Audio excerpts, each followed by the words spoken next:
All right, back again. Let's check out the salsa garden. So this was already here when Aaron and I moved in, but we kind of did some renovations to it to get it a little more up to our liking.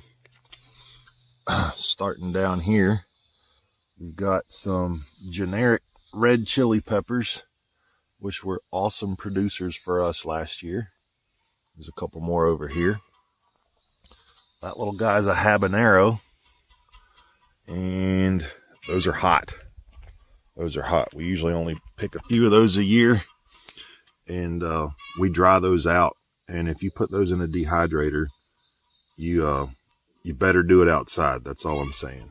So this is a little okra plant. So I've not grown okra before. If I'm being honest, okra is not my first choice of vegetables, but if you dice them up and put them in with some other stuff, they're pretty yummy. Fried okra is pretty good. I'm not going to lie. So here we've got some sickly looking little tomatoes that were kind of last minute purchases. We've got some of our older tomatoes down here that we'll get to. This is some sweet basil, and you guys just saw the video of my herb garden, and people are just saying, well, why wouldn't you plant the basil in the herb garden? Doesn't that make more sense? Yes, it does, but I plant basil in and amongst my tomatoes and peppers because of companion planting. That's something you guys need to look into. There are certain plants that can have like a symbiotic relationship with other plants, and they do really well when planted in each other. So I don't know if you guys can hear this, but my chickens are arguing over a nest box right now. So one of them just laid an egg, so they have to let the whole neighborhood know about it. So pardon the obstinate bird commentary. So other little varieties, we got some Romas, we got some cherry tomatoes. This guy here was a holdover from the gnarly frost that we got in May. A farmer friend of mine used to tell me that anybody that plants a tomato plant before Memorial Day is a damn fool. And we had a really, really warm spring this year, and I jumped the gun like a bunch of folks did.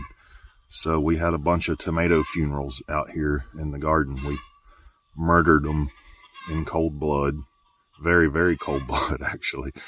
But this guy lived, so we're going to let him try to grow. We got a couple more like him. And see, I know a lot of times that if you keep a frosted plant that actually lives, their growth is really stunted. They don't do really well. So we're not expecting a lot from these guys, but they're here, so why not leave them? My buddy Matt likes to quote Jeff Goldblum from Jurassic Park when he said, life finds a way. So hopefully we'll get something off of it. If not, no big deal. Who cares? More little baby Roma maters. Another little frosted, crippled, sickly looking tomato. Some more basil.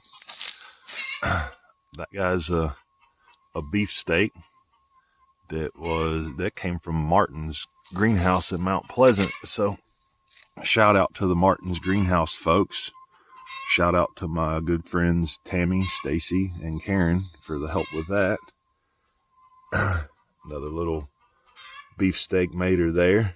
That's another Martin's tomato doing really well. That is a Big Zack and the Leaning Tower of pizza sauce, I like to call it. These tomato cages were all repurposed. I pulled a bunch of them out of the dump when I ran to the dump. Somebody had thrown away some not so perfectly good tomato cages, but hey, 10-cent zip tie and we're back in business.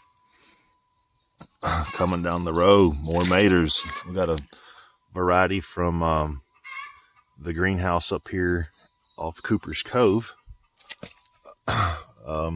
That is a white tomato variety, which never had that, so we're going to check that out. So shout out to those people.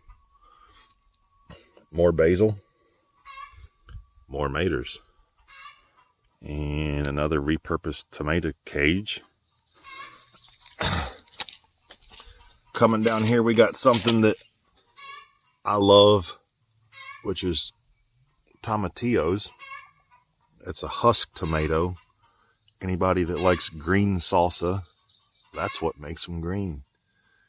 And I learned the hard way last year that those are open pollinated plants. That means you got to have more than one, because if you just have one, nothing happens.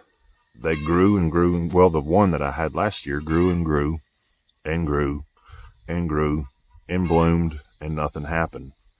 I was really frustrated, and I went and did some homework, and it turns out you got to have a bunch of them.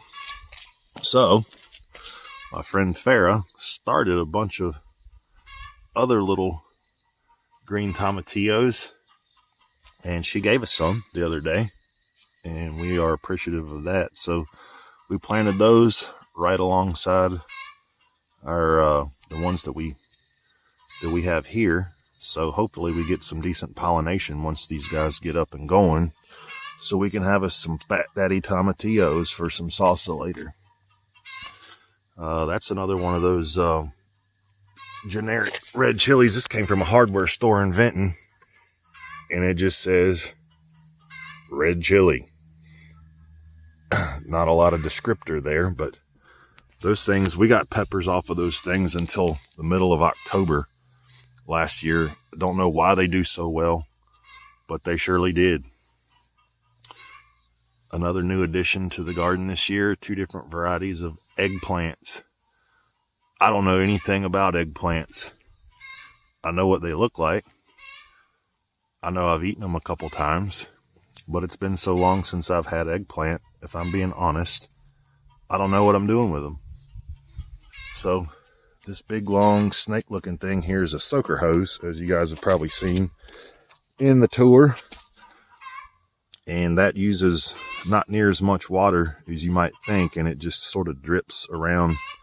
Tomatoes are real finicky about getting their leaves wet. You can see a bunch of yellow leaves here. That's because I think these guys were starved for some nitrogen, so I fertilized yesterday, so hopefully we can pick them back up. So soil quality in this bed is not great. I've had to do a bunch of soil amendments over the past couple of years to try to get it where I want it. When we moved in, it was basically just rock hard compacted clay. So little bit at the time, we're trying to add some compost and some other things in here to try to help break this clay up to where we actually get some decent dirt. So there we go. Salsa Verde coming to a cookout near you.